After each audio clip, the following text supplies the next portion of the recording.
तो परमात्मा रात को सौपन में आए। एक लग्जरी बस थी। मैं और मेरे परम पूज्य सतगुरु रामपाल जी महाराज जी लंबी लॉन्ग ड्राइव पे निकल गए बस में, और इस दास को परमात्मा ने बस का ड्राइवर बनाया। दास बस चला रहा है, एक भगत भाई और बैठा था परमात्मा के साथ में, और परमात्मा पीछे बैठे हुए थे। हंसते हंसते बातचीत करते करते लॉन्ग ड्राइव पे जा रहे थे। आगे गए तो रोड बंद। अब देखो, परमात्मा अपने भगत के विश्वास की भी परीक्षा लेते हैं। अब ड्राइवर तो गाड़ी रोड पे चलाएगा, और तो कहीं चला नहीं सकता।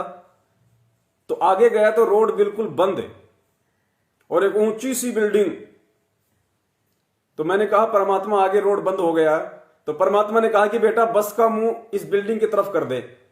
तो दास ने सवाल नहीं किया परमात्मा से, दास ने कुछ नहीं देखा ना कुछ सोचा। जैसे ही परमात्मा का आदेश हुआ, दास ने बस का स्टीयरिंग बिल्डिंग की तरफ कर दिया और परमात्मा ने बस को उठा के बिल्डिंग पे पहुंचा दिया। पुण्यात्माओं, ये विश्वास की परीक्षा होती है। सौपन में भी परमात्मा हमारे विश्वास की परीक्षा लेता है। ये हमारी रिहर्सल हो रही है भाई। जो गुरु वचन पे डट गए कट गए फंद 84 के, तो वो फॉर्मूला, लेकिन उस फॉर्मूले का जिक्र हम इस वीडियो के सबसे लास्ट में करेंगे, क्योंकि वो फॉर्मूला आपको तभी समझ में आएगा, उस फॉर्मूले पे आपको तभी 100% विश्वास होगा जब तक आप इस वीडियो को पहले नहीं देख लेंगे। जब तक आप गुरु और इष्ट यानी गुरु और परमात्मा के बीच की जो खाई है, जो दूरी है, जब तक आप उसको समाप्त नहीं कर लेंगे अपने अंतःकरण से, अपनी आत्मा से, जुबान से नहीं कि हां जी परमात्मा और गुरु एक ही होता है, इष्ट और गुरु एक ही होता है, खाली सोचने से नहीं। जब तक आपका हृदय, आपकी आत्मा, आपका अंतःकरण आपको इस बात की स्वीकृति नहीं देगा कि हां, कबीर के सत भक्ति मार्ग में गुरु और परमात्मा बिल्कुल भी अलग अलग नहीं है, मेरा गुरु ही साक्षात कबीर है, परमात्मा है, जब तक इतना विश्वास नहीं होगा वो फॉर्मूला आपका काम नहीं करेगा। और वो फॉर्मूला आपका काम करे, आप रोज परमात्मा के दर्शन करें, उसके लिए ये वीडियो देखना पहले अति अनिवार्य है। और इस वीडियो में जो सबूत आपको दिए जाएंगे, इकट्ठे सबूत, उसके बाद आपकी आत्मा को भी, आपके मन को भी मजबूरन ये मानना पड़ेगा, स्वीकार करना पड़ेगा कि हां, मेरा गुरु स्वयं कबीर है, मेरी आत्मा का पति मेरा गुरु है। तो पुण्यात्माओं, हम शुरू करते हैं आज का वीडियो, और शेयर जरूर कर दीजिएगा और एंड तक कोशिश कीजिए वीडियो देखने की। वैसे तो परमात्मा इसको यूट्यूब पे भी डलवा देंगे, वीडियो को लाइव तो चलता ही रहेगा।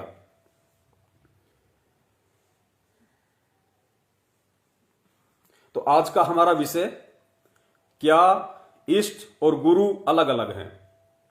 पिछली बार लाइव डिस्कनेक्ट हो गया था, दास जिक्र नहीं कर पाया, हम दोबारा वहीं से स्टार्ट करेंगे। देखिए, एक भगत भाई जिसने दास को परम पूज्य सतगुरु रामपाल जी महाराज जी का एक छोटा सा वीडियो भेजा, और उसने कहा कि पवन भगत जी, आप परमात्मा का प्रगट दिवस मनाते हैं गुरु जी का, और आप कहते हैं कि मेरा गुरु ही मेरा भगवान है, मेरा परमात्मा है, मेरा इष्ट है। जबकि मैंने गुरु जी का एक छोटा सा वीडियो सुना जिसमें गुरु जी कह रहे हैं कि इष्ट और गुरु ये दोनों अलग अलग होते हैं, और जो व्यक्ति ये कहता है कि गुरु और इष्ट एक ही हैं, उसको भक्ति का ज्ञान नहीं है। पहले छोटा सा वीडियो आप सुन लीजिए। जो संत अपने सतगुरु गुरु को ही इष्ट देव कहते हैं, उनको आध्यात्मिक ज्ञान कुछ भी नहीं है, वो आध्यात्मिक गुरु नहीं हो सकते। ईश्वर ने पुण्यात्मा, वीडियो आपने सुना जिसमें परम पूज्य सतगुरु रामपाल जी महाराज जी कह रहे हैं कि जो संत, जो भगत ये कहता है कि गुरु और इष्ट एक ही होते हैं, उनको आध्यात्मिक ज्ञान बिल्कुल भी नहीं है।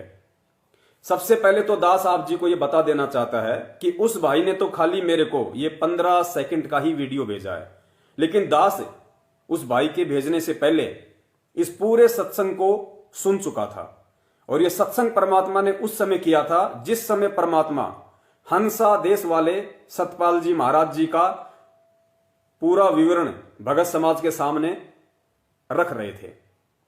तो दास आपको बता देता है और आगे आपको यकीन भी हो जाएगा कि परमेश्वर ने किस मकसद से यह बात कही है, परमात्मा किन लोगों को समझाना चाह रहे थे।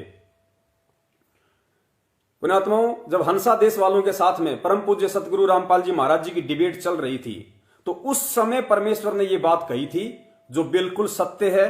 क्योंकि परमेश्वर ने यदि अपने मुख कमल से कोई शब्द बोला है, कोई वचन बोला है, तो वो लो की लकीर है, ब्रह्मांड में उसके कोई काट नहीं सकता। लेकिन परमात्मा एक संकेत छोड़ देते हैं अपने बच्चों के लिए कि मेरे बच्चे उसको अलग दृष्टि से देखेंगे, और जो जगत वाले हैं जो अभी मेरी शरण में नहीं आए उनको समझाने के लिए परमात्मा ने किस दृष्टि से यह बात कही है। तो पुण्यात्माओं, बात हो रही थी हंसा देश के ऊपर, और हंसा देश जो पंथ है वो 3 लोक की भक्ति के अंदर है, वो काल भक्ति के अंदर है। तो हंसा देश पंथ से जो आत्माएं जुड़ी हुई हैं उन आत्माओं को समझाने के लिए परमात्मा इस विचार से यह बात यहां बोल रहे हैं, और बिल्कुल सही है। 3 लोक की भक्ति तक ये बात बिल्कुल सही है, इसमें कोई झूठ नहीं है, कोई संशय नहीं है कि 3 लोक की भक्ति ब्रह्मा विष्णु महेश तक की जो भक्ति है उसमें इष्ट और गुरु दोनों अलग अलग होते हैं। क्योंकि काल भगवान केवल अपने अंश अवतार सर्जन करता है, काल भगवान अपने अंश अवतार सर्जन करता है। जिस प्रकार आपने देखा होगा और गुरुदेव ने हमें बताया भी था कि महाभारत में जो द्रौपदी थी वो किसकी अंश अवतार थी? वो दुर्गा की अंश अवतार थी। क्योंकि दुर्गा ने जब ब्रह्मा जी को सृष्टि रचना के समय, यहां की सृष्टि रचना के समय, जब ब्रह्मा जी को दुर्गा ने जो श्राप दिया था कि भाई तेरी पूजा जगत में कोई नहीं करेगा, तो उसके बाद काल ने ऊपर से आकाशवाणी की कि तूने इस ब्रह्मा को इतना भयंकर श्राप क्यों दिया, तुझे इसकी सजा मिलेगी। और फिर उसको श्राप दिया था कि तू द्वापर युग में द्रौपदी बनेगी, तेरे 5 पति होंगे। तो ये दुर्गा का अंश अवतार थी, दुर्गा स्वयं नहीं आई, दुर्गा का अंश अवतार थी। तो 3 लोक की जो भक्ति है उसमें इष्ट अलग होता है और गुरु अलग होता है। जैसे हमें परमात्मा ने बताया कि त्रेता युग में इस पृथ्वी लोक पे जो गुरु था, गुरु कहलाने का जो अधिकारी था, वो थे राजा जनक। और राजा जनक किसकी भक्ति किया करते थे? भगवान विष्णु की। तो राजा जनक त्रेता युग में गुरु पद पे थे, यानी राजा जनक से अगर कोई उपदेश लेके भक्ति करेगा तो वो सीधा विष्णु जी के लोक में जाएगा। द्वापर में अपन बात करें महाभारत के युद्ध के बाद की, तो राजा परीक्षित का गुरु कौन बना था? के सुखदेव ऋषि। सुखदेव ऋषि ने राजा परीक्षित को कहां तक की साधना बताई? 7 दिन में विष्णु लोक तक की। तो सुखदेव गुरु था और विष्णु लोक इष्ट था, वो विष्णु जी थे, वो उसके इष्ट थे। लेकिन जो कबीर परमेश्वर की भक्ति है, पूर्ण परमात्मा सारी सृष्टि के रचनहार कुल मालिक कबीर साहेब जी की जो भक्ति है, पुण्यात्माओं, इस भक्ति में परमात्मा अपना अंश अवतार सर्जन नहीं करता है, क्योंकि परमात्मा सक्षम है, परमात्मा समर्थ है। और अंश अवतार सर्जन ना करने के पीछे का सबसे बड़ा जो रीजन है वो ये है कि अपने द्वारा रची गई सृष्टि की जानकारी अगर यहां पे आके कोई दे सकता है तो केवल परमात्मा कबीर साहिब जी स्वयं ही दे सकते हैं, उनके अलावा कोई भी इस लोक का प्राणी सक्षम नहीं है जो ऊपर के लोकों की जानकारी दे दे, जो सतलोक की जानकारी दे दे, अगम लोक की जानकारी दे दे, अलख लोक की जानकारी दे दे और अनामी लोक की जानकारी दे दे, और आत्मा को सतलोक भेजने का पूरा कोर्स दे दे। स्वयं कबीर परमात्मा के अलावा कोई भी सक्षम नहीं है। यह आपने असंख्यों बार सत्संगों में भी सुना होगा।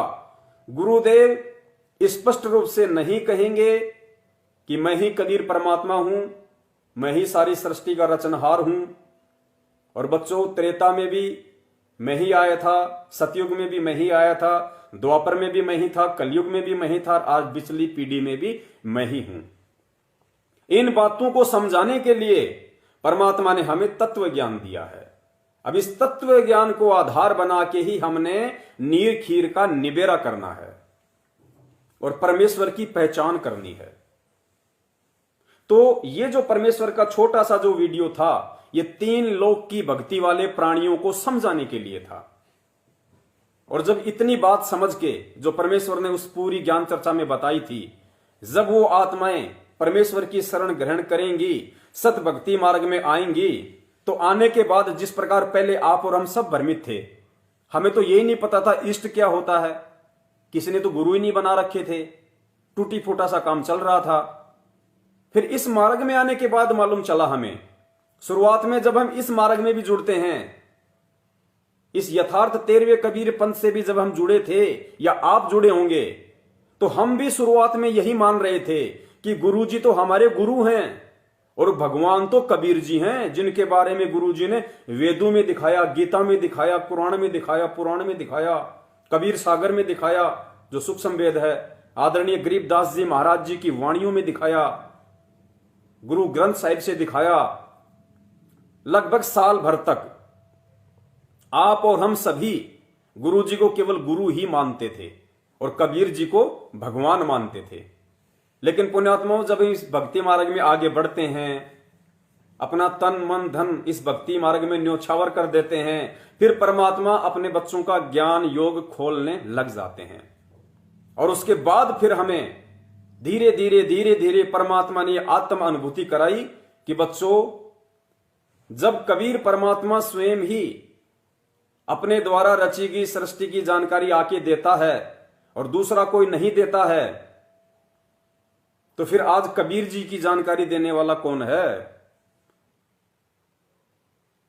अरे 4 युगों से आज तक कोई नहीं बता पाया उस परमात्मा के लोक के बारे में और उस परमात्मा के बारे में।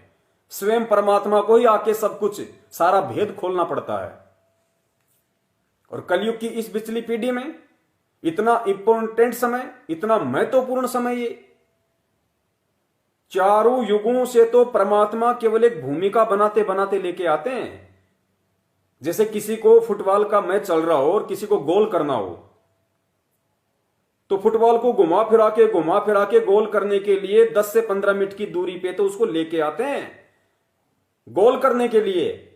तो पुण्यात्माओं, यह समझ लो कि पिछले 3 युगों में 650 साल तक परमात्मा ने जितनी भी लीलाएं की हैं, जितने भी उदाहरण पेश किए हैं, जितनी बार भी परमात्मा इस पृथ्वी पे प्रकट हुए हैं, वो परमात्मा ने एक भूमिका बनाई है ताकि जब कलयुग की पिछली पीढ़ी में मेरी वो आत्माएं पहुंच जाएं जिनसे मैं थोड़ी थोड़ी भक्ति करवाता आ रहा हूं, जिनको प्रथम मंत्र देके, जिनको आशीर्वाद देके, सेवाओं का लाभ देके, जिनको मैं यहां तक ला रहा हूं मानव जन्म देते देते। और इस पिछली पीढ़ी में आके परमात्मा ने शिक्षा दे दी, हमारे को टेक्नोलॉजी दे दी, साइंस दे दी, हमारी बुद्धि को परमेश्वर ने बहुत ज्यादा प्रवीण कर दिया ताकि हम तुरंत परमेश्वर को पहचान लें। तो 3 युगों से 4 युगों से तो पहले परमात्मा ने पूरी भूमिका बनाई थी अपनी पहचान करवाने के लिए, ताकि पिछली पीढ़ी में इनको शिक्षा दे दूंगा और कुछ इनके अपने भक्ति संस्कार इतने मजबूत होंगे कि ये मुझे पहचानने में टाइम नहीं लगाएंगे। तो पुण्यात्माओं, आज जब परमेश्वर हमारे लिए इतना सब कुछ करते हुए आ रहे हैं, तो हमने भी अब इतनी नादानी नहीं दिखानी चाहिए और परमात्मा को पहचानने में देर नहीं करनी चाहिए।